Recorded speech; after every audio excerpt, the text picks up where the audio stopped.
Amici smokers, amici fumatori, bentornati. Nel video di oggi sono a farvi compagnia con la mia bella radice che devo ancora caricare. Sto aspettando che si asciuga la mia ultimissima carica del tabacco di cui vi vado a parlare, ossia il Montgomery di GL Peace della serie Frog City Selection. Questo simbolo qua di questa serie ne ho anche parlato di altri. Vi lascio direttamente in descrizione del video il link della playlist Corner NDL, dove sono Corner NDL e GL Peace, se li volete vedere. Il tabacco, questo Montgomery, è composto da Virginia e Kentucky, diversi Virginia, tipi di Virginia e un tocco di Kentucky dichiarato. Un taglio ribbon che vi faccio vedere subito da più vicino, ma prima mi raccomando, se ancora non l'avete fatto, iscrivetevi al canale che è gratis video. Ed eccoci qui al momento dell'apertura della nostra latta. Sul retro ci sono riportate le scritte della composizione che vi ho già detto. Andiamo subito ad aprirla, momento catartico del ciuff. E qui già arrivano gli odori. Andiamo a togliere la carta di protezione e eccolo qua. Guardate un po', un ribbon con delle belle foglie molto fine, dei colori che vanno dal biondo ma prevalentemente dal marrone al marrone più scuro, e poi si vedono alcune proprio nere, sicuramente a rappresentare il Kentucky curato a fuoco.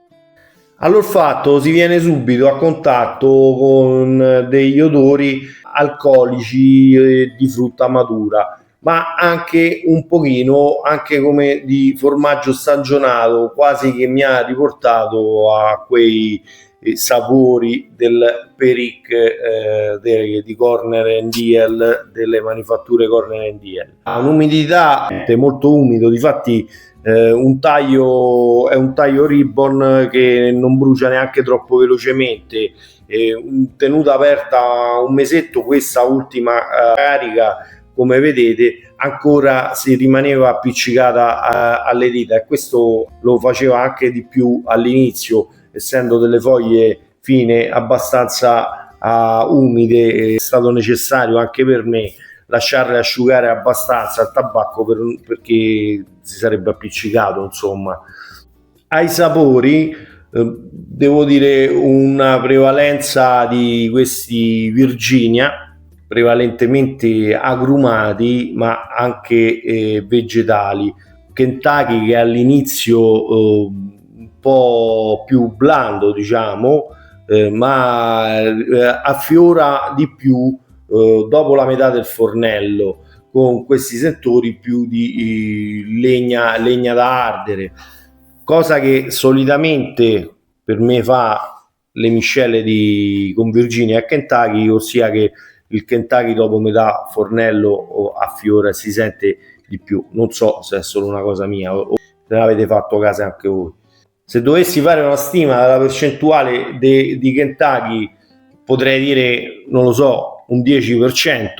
Quello che è certo è che è comunque con una bella miscela bilanciata bene, molto saporita e zuccherina anche, con questi Virginia. È stata abbastanza golosa questa latta.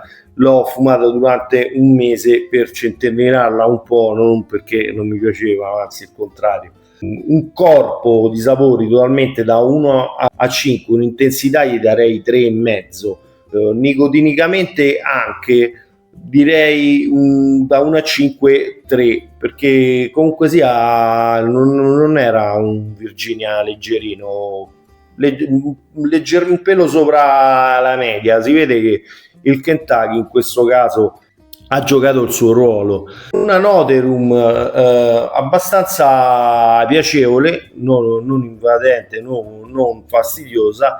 Se dovessi dare un voto complessivo da 1 a 10, per me è stato un 8,5, cosa personalissima, per carità. Per me dall'8 parte il wow, quindi comunque 8,5 è stato un buon tabacco che ricomprerei, sì, se non fosse per la vena da ricercatore alla eterna scoperta. Probabilmente se avrò l'occasione lo ricomprerò. Comunque regala un Virginia combinato ad hoc con il Kentucky, che regala una fumata che può essere sia tutto giorno che appagante. Quindi se riuscite a rinverirlo, prendetelo. Se l'avete fumato, mi raccomando, come sempre, fatemi sapere cosa ne pensate. Intanto io accendo per proseguire la serata con questa mia ultima carica che mi voglio proprio godere.